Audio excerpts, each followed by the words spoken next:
เสิร์เป็นกำไข่มือสู้สามมงเลยสองต้องน้องเต้า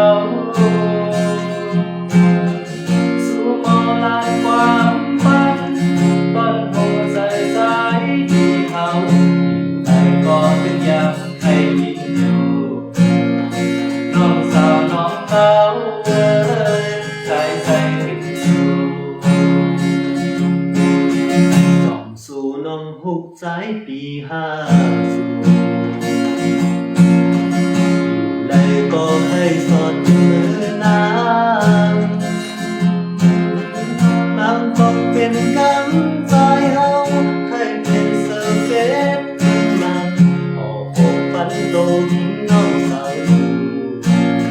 น้องสาวน้องเต้าเลยใจปี50ออกถามเลยสัมปีเลยเป็นผู้ทุนะการเหินการเฮ็ดใจหากเราก็เรียนรู้ออกถามเลย